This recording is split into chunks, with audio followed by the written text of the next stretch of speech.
Start. अब हम लोग इश्यू ऑफ शेयर जो अपना एक्चुअल में चैप्टर है, राइट। तो ये शेयर्स कौन से हो सकते हैं, यहाँ पे इश्यू ऑफ शेयर्स के अंदर तुम्हें इक्विटी शेयर का भी हो सकता है या प्रेफरेंस शेयर का भी हो सकता है। ये समझने के लिए सबसे पहले तुम्हें इसमें जर्नल एंट्री सीखनी ज़रूरी है। अब जर्नल एंट्री कैसी आएगी सब समझना पड़ेगा, राइट है। इन जनरल इसके अंदर तुम्हारी 8 से 10 जनरल एंट्री नॉर्मल सम्स के लिए निकलती है, उससे कम भी हो सकती है, ज़्यादा भी हो सकती है।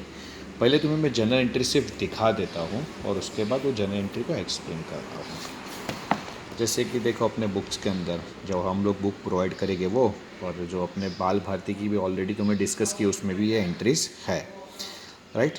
तो यहाँ पे देख लो एक जनरल एंट्री है, तुम चाहिए तो इसको पॉज करके लिख लेना,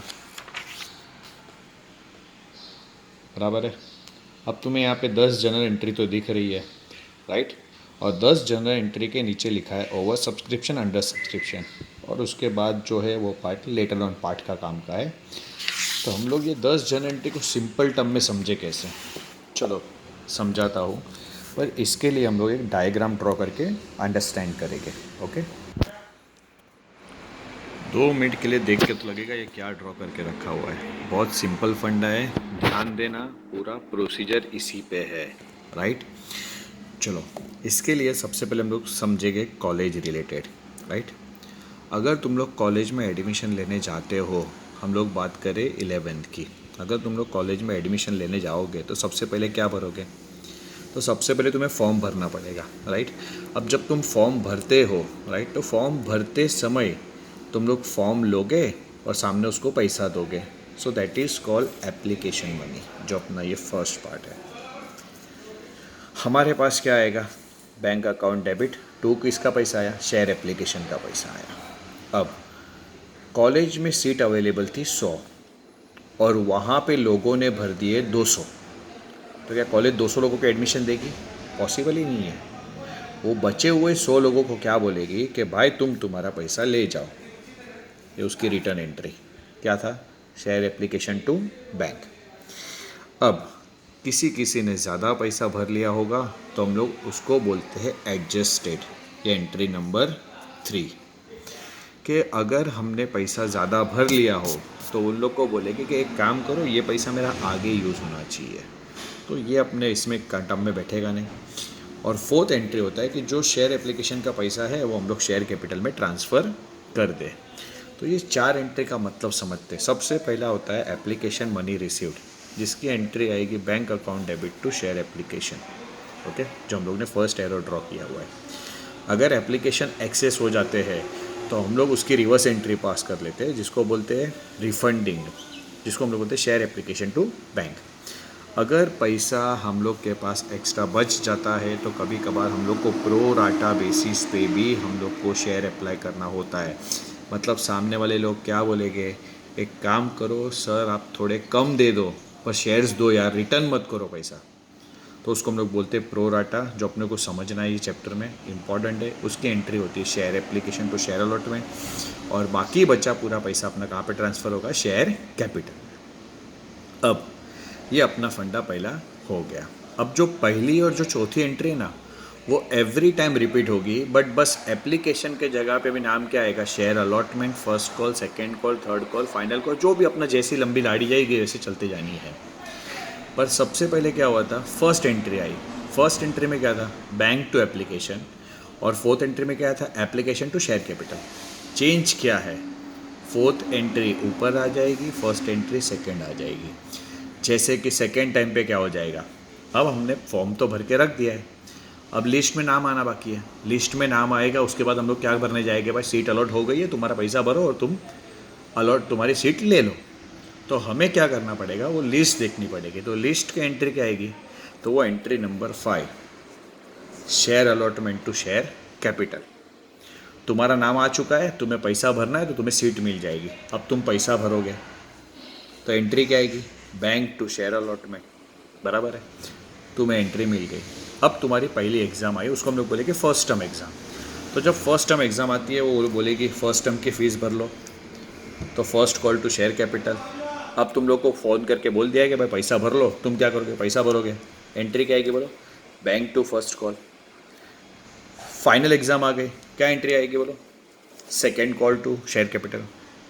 वापस वो बोलेगा पैसा लेके आओ, अब तुम क्या करो? पैसा भरोगे। क्या एंट्री आएगी बोलो? उसकी एंट्री। तो यहाँ पे एंट्री आ जाएगी तुम्हारी बैंक टू ये। सो ये 7, ये 8, ये 9 और ये अपना एंट्री कौन सा आएगा? 10। ओके, वो मिस्टेक हुआ था, करेक्ट कर लिया। सो तुम लोग को इन जनरल ये कितनी एंट्रीज है? 10 एंट्रीज मेन है। और ये एंट्री बाय हार्ट करने की ज़रूरत नहीं है, जस्ट एंट्री को क्या फॉलो करना है। तो एक प्रोसीजर समझो। तो सबसे पहले तुम लोग कौन सा पैसा भरते हो? एप्लीकेशन का, राइट। तो पहले एप्लीकेशन का पैसा भरोगे। वो एप्लीकेशन के जगह पे तुम लोग को सीट प्रोवाइड करने वाला है। ज़्यादा अगर आ गए रहेंगे तो उसको रिटर्न कर देंगे या प्रोराटा बेसिस पे एडजस्ट कर लेंगे। और फिर जो 100 बचे थे वो 100 को as it is share capital में डाल देंगे। अब नेक्स्ट टाइम बोलेगे अलॉटमेंट का पैसा लेके आओ, तो अलॉटमेंट का share allotment to share capital. फिर तुम पैसा लेके आओगे बैंक टू अलॉटमेंट। बोलेगे फर्स्ट कॉल का पैसा लेके आओ, first call to share capital. फिर पैसा लेके आए तो bank to first call.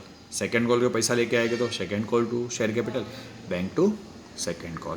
Third call भी हो सकता है, उसको हम लोग फाइनल कॉल भी बोल सकते हैं। अब शायद किसी ने पैसा देना बाकी रह गया हो तो उसे हम लोग बोलते हैं calls in arrear.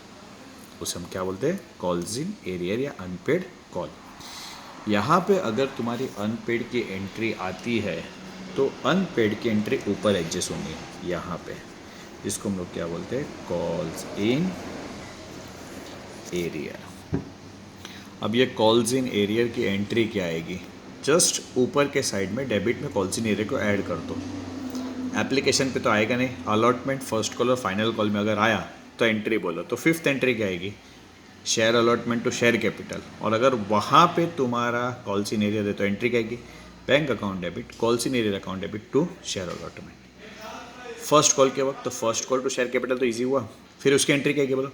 Bank account debit, calls in arrear account debit to first call. Second call to share capital, उसकी एंट्री क्या आएगी बोलो? तो bank account debit, calls in arrear account debit to second call. तो बस यही एक फंडा है जो अपने को यूज़ करना है। यहाँ पे एंट्रीज बहुत सारी चेंज भी होने वाली है, बट ये सिर्फ तुम्हारे दिमाग में बिठा के रखो। अगर ये ग्राफ बैठता है तो तुम्हारा इजीली हो जाएगा। तो ये चाहिए तो एक बार डायग्राम इजीली है, एक बार देख लो, ड्रॉ कर लो, इजी रहेगा। जस्ट मैंने एक दो चेंजेस बोले थे कि कॉल्स इन एरियर आया तो ऊपर आएगा, बस यही एक चेंजेस है। ओके, चलो। ओवर सब्सक्रिप्शन और अंडर सब्सक्रिप्शन ये चीज़ देखना है। ओवर सब्सक्रिप्शन क्या होता है? मुझे बेचने थे 50,000, बिक गए 60,000। पॉसिबल था? नहीं है। पर वो जो ज़्यादा बिके हुए उसको हम लोग क्या बोलेंगे? Over subscription. और अंडर सब्सक्रिप्शन का मतलब क्या हुआ? मुझे बेचने थे कितने? 50, बिके 40, तो that is called under subscription. यही उसका मतलब है। आगे शेयर्स को इश्यू हम लोग 3 तरीके से कर सकते हैं, जिसके अंदर अपना फर्स्ट होता है issue of share at discount, issue of share at premium, issue at share at par. सबसे पहले हम डिस्काउंट की बात करें। डिस्काउंट का मतलब 10 रुपये का चीज़ 8 रुपये में, 10 रुपये का चीज़ 9 रुपये में, मतलब कम में, डिस्काउंट में। तो ये हो गया तुम्हारा। दूसरा होता है issue of share at premium. Premium बोला तो 10 रुपये का शेयर कितने में? 12, 11, मतलब 10 से ज़्यादा। और इश्यूड एट पार का मतलब क्या होता है? 10 रुपये का शेयर कितने में? 10 रुपये में। अब ये सब एडजस्ट कहाँ होगा? ये जो भी चीज़ है वो अलॉटमेंट के साथ एडजस्ट होने वाली है। अब अलॉटमेंट के साथ मतलब कौन सा? जो अलॉटमेंट की एंट्री थी ना 5th और 6th, वो एंट्री में एडजस्ट होगा, एंट्री नंबर 5th और 6th वाले में। तो एंट्री नंबर 5th अपनी कौन सी थी? तो वहाँ पे अगर तुम लोग चेक करने जाओगे तो अलॉटमेंट की एंट्री थी अपनी अलॉटमेंट टू शेयर कैपिटल। अगर प्रीमियम रहा तो allotment to share capital to securities premium, और अगर डिस्काउंट रहा तो allotment discount to share capital. तो डिस्काउंट डेबिट में आता है और सिक्योरिटी प्रीमियम क्रेडिट में आता है। ये दोनों चीज़ तुमको बस एक नोट करनी है और इसमें कोई भी चेंजेस नहीं है। दूसरा एक पार्ट कॉल्स इन एरियर और कॉल इन एडवांस, ये दो चीज़ भी समझना है। दो चीज़ में एक चीज़ सिंपल सा याद रखना है। कॉल्स इन एरियर का मतलब मैंने ऑलरेडी आगे बता चुका हूँ कि जिसका पैसा तुमने ना भरा हो। पर यहाँ पे मेन चीज़ है उसका इंटरेस्ट। अगर तुम पैसा नहीं भरते हो तो 5% इंटरेस्ट कंपनी चार्ज कर सकती है तुम्हारे पे। अगर तुम लोग नहीं भर रहे हो तो एज पर टेबल ए 5% है तुम्हें पर एनम। और सेम थिंग कौन सा है? Call in advance. अगर तुमने पैसा एडवांस में ही भर दिया हो, मतलब क्या? भरना था कल, भर दिया 2-4 महीने पहले, तो तुमने एडवांस दे दिया।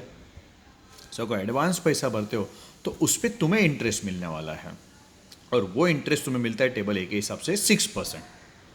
ठीक है, तो यही दोनों फंडा अपने को देखना था। आगे issue of share consideration other than cash, उसी का पार्ट है। अगर हम लोग शेयर को पैसे के थ्रू बेचे तो ठीक है, इश्यू ऑफ शेयर हो गया। बट अगर हम लोग ने इश्यू ऑफ शेयर ही किया है पर अदर देन कैश, मतलब हम लोग ने क्या लिया है, कुछ असेट परचेस किया होगा या कुछ समथिंग एल्स, तो उसे हम लोग क्या बोलते हैं, issue of share for consideration other than cash, right. जहाँ पे देखो असेट उसने बोल के रखा हुआ है। So asset to liability to vendor, तो जो पैसा भरना था वो पैसे की जगह पे हम लोग ने क्या ले लिया, असेट ले लिया, और असेट की जगह पे उसे क्या दे दिया, शेयर्स दे दिया। बस यही एक चेंजेस है, इतना कुछ इंपॉर्टेंट नहीं है, बट फ्यूचर में तुम लोग को कहाँ पे काम लग सकता है इसलिए बता रहा हूँ। फोर फीचर सबसे बड़ा पार्ट है ये चैप्टर के लिए। फोर फीचर ऑफ शेयर्स का मतलब क्या होता है, मैंने तुम लोग को बताया कि वह एक कंपनी के पास पैसा एप्लीकेशन से, अलॉटमेंट से, फर्स्ट कॉल से, फाइनल कॉल से पैसा आता है, बराबर है। जब शेयर होल्डर अपना पैसा भरना भूल जाए तो हम लोग उसे क्या बोलते हैं, कॉल्स इन एरियर। सो अगर तुम वो कॉल्स इन एरियर में आ रहे हो और मेरे बोलने के बावजूद भी, एक बार 2 बार बोलने के बावजूद भी तुम वो पैसा नहीं भर रहे हो मेरे रिमाइंडर के बाद भी, तो मेरे पास इतनी अथॉरिटी होती है कि मैं तुम्हारे कॉल्स को, जो भी तुम्हारे शेयर्स है उसको फोरफिट कर दूँ। फोरफिट का मतलब होता है कैंसल, और तुमने जितना भी पैसा भरा हुआ है वो पैसा तुम्हारा डूब गया, और वो जो पैसा डूब गया उसी को मैं बोलता हूँ मेरा शेयर फोरफिचर अकाउंट, राइट। मतलब तुम्हारे शेयर्स को कैंसिल करना, उसको मैं फोरफिचर बोलूँगा, पर तुमने जो पैसा भरा था उसको मैं क्या बोलूँगा, शेयर फोरफिचर अकाउंट। समझो 10 रुपये का शेयर था, 2 रुपया मैंने एप्लीकेशन पे लिया, 3 रुपया अलॉटमेंट पे लिया, ओके। उसके बाद वापस 2 रुपया मैंने फ़र्स्ट कॉल पे मांगा था और 3 रुपया वापस फाइनल कॉल पे, ऐसे करके 10 रुपये का मेरा शेयर हो गया। अब मैंने तुम लोग को बोला कि भाई पैसा तुम्हें भरना है, तो तुमने पहले 2 रुपया एप्लीकेशन पे भरा, 3 रुपया अलॉटमेंट पे भरा, 2 रुपया फर्स्ट कॉल पे भी भरा, पर तुमने फाइनल कॉल का 3 रुपया नहीं भरा। सो तुमने कितना रुपया नहीं भरा, 3 रुपया, पर तुमने कितना रुपया भरा, 7 रुपया। तो जो 7 रुपया है वो तुम्हारा क्या होगा, शेयर फोरफिचर। और जो कॉल्स इन एरिया वो कितना होगा, 3 रुपया, और तुम्हारा शेयर कैपिटल कितना था, 10। वही एंट्री है, share capital account debit to share forfeiture. और इन सब के जगह पे तुम एक ही एंट्री पास कर सकते हो, टू कॉल्स इन एरिया करके, जहाँ पे पैसा भरा नहीं है वो, ओके। प्रीमियम के टाइम पे प्रीमियम वो डेबिट में आ जाएगा, बस ये एक चेंजेस है, ओके। और डिस्काउंट के टाइम पे डिस्काउंट कहाँ पे आ जाएगा, क्रेडिट में। अब मेरे पास ये अथॉरिटी है कि तुम्हारे जो शेयर्स बेचे थे, राइट है, तुम्हें जो बेचे थे वो मैंने कैंसिल कर दिए। अब कैंसिल करने के बाद मैं उसे वापस बेच दूंगा, पर कोई पुरानी चीज़ खरीदेगा क्या, बोलेगा ये तो सेकंड हैंड माल है, बोल देगा। तो हम लोग वो सेकंड हैंड को जब बेचते हैं उसको बोलते हैं री इश्यू ऑफ फोरफिटेड शेयर। सो मैं वहाँ पे क्या करूँगा, 10 रुपये का शेयर बोलूँगा ले भाई 8 में परचेज़ कर ले, पर तू ले यार। तो मैं उसको 10 का कितने में बेच दूँगा, 8 में। तो मेरे पास पैसा कितना है, ये वाली एंट्री देखनी है, जिसके अंदर पैसा आया मेरे पास बैंक में 8 रुपया, पर शेयर कितने का था, 10 रुपया। ये 2 रुपये का जो मुझे नुकसान हो रहा है ना, नुकसान नहीं है, ये मैंने ऑलरेडी एडजस्ट किया था ना, ऊपर तुम्हारे 7 रुपये लेके रखे थे, बराबर ना। तुमने 7 रुपया भरा था, 3 रुपया नहीं भरा था, तो वो 7 में से 2 रुपया मैं यहाँ पे एडजस्ट करूँगा। सपोज़ 10 रुपये का शेयर है, मैंने 6 में बेचा, तो मुझे लॉस कितने का होगा, 4। तो वो जो ऊपर पड़ा था ना 7, उसमें से 4 मैं यहाँ पे यूज़ करूँगा। सो जो मेरे पास ऊपर पड़ा था 7, यहाँ पे मैंने कितना यूज़ किया, 4। जो मेरे पास 3 बच गया ना, वो 3 को मैं कहाँ पे ट्रांसफ़र करूँगा, share forfeiture to capital reserve. Clear. अगर इसके होने के बावजूद भी अगर तुम्हें कोई डाउट है तो तुम लोग मुझे पर्सनली कॉल कर देना, राइट है, मैं कॉल पे तुम लोग का आंसर दे दूँगा। ये मेरा डिटेल है, राइट। तो यहाँ पे तुम कभी मुझे कॉल कर लो या मिस को कॉल करो तो भी ठीक है, ओके। चलो बाय।